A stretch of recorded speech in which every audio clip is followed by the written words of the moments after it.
Olá pessoas, sejam bem-vindas à Biblioteca do Pinguim, um canal que irá trazer informações, curiosidades e fatos históricos que ajudaram a moldar toda a indústria dos jogos eletrônicos como conhecemos hoje em dia.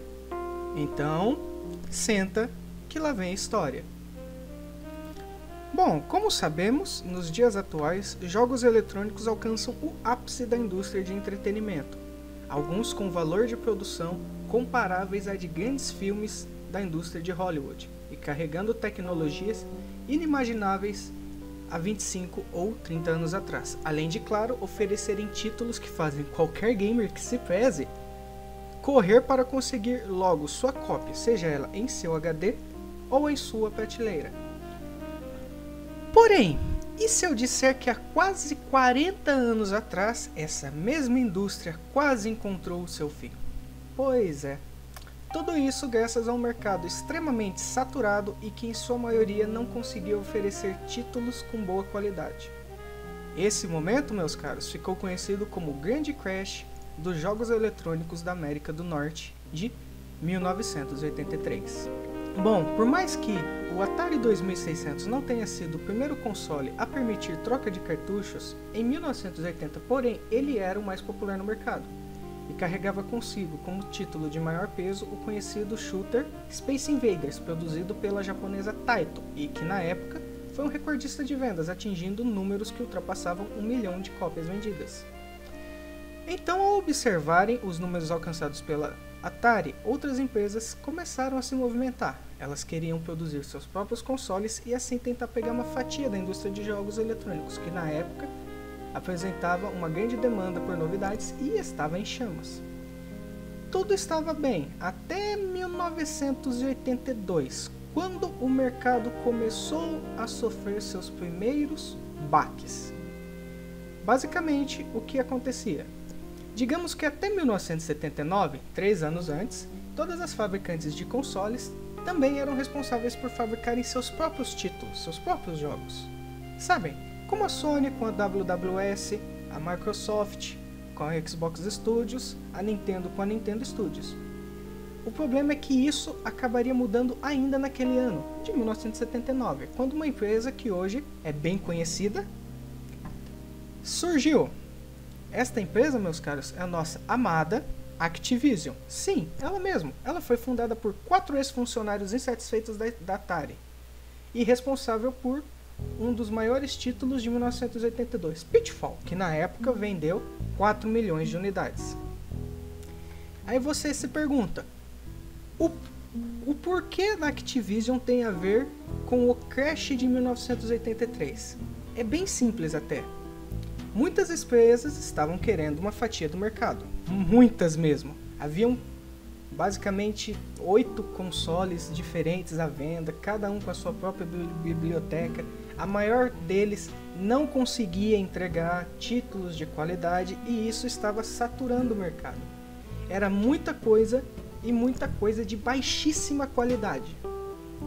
Então, haviam muitos jogos, as prateleiras estavam cansadas e, bom, o consumidor não iria pagar por coisas de baixa qualidade. Resultado, as vendas começaram a cair, mas elas caíram muito, vertiginosamente, como se fosse uma queda de um precipício. Digamos que o lucro total até 1983, do começo do ano de 1983 até o fim dele, foi de exatamente mais ou menos $1 bilhão.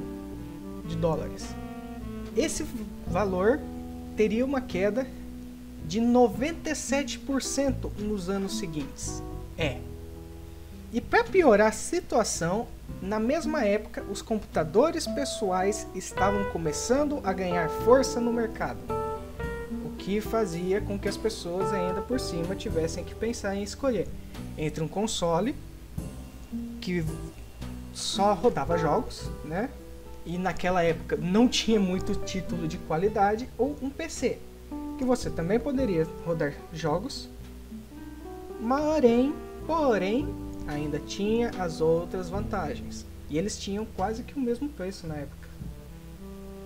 Bom, então Em 1985, com o mercado extremamente destruído, né, havia a pergunta: esse mercado de jogos eletrônicos, ele realmente pode voltar? Bom, e é aí que entra a nossa salvadora.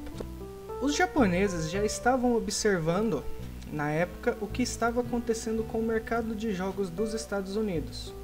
E isso fez com que a ideia de migrar dos arcades para os consoles como uma escolha extremamente acertada. E assim, em 1985, no mês de outubro, a Nintendo chega ao mercado dos Estados Unidos com o seu NES, ou Nintendinho para os mais chegados. Ela trazia títulos de grande qualidade e ensinava as empresas como fazer bons jogos, e assim conquistando, obviamente, vários fãs e se tornando extremamente popular, se não a empresa mais popular, em 1987. E vale lembrar que essa decisão também levaria outra marca japonesa aos Estados Unidos, isso no ano de 1989.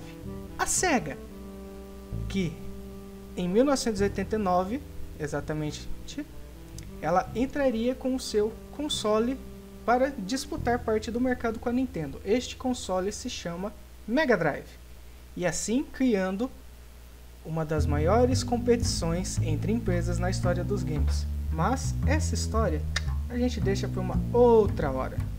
Bom, pessoal, eu queria agradecer para quem assistiu o vídeo até agora, até o final, né?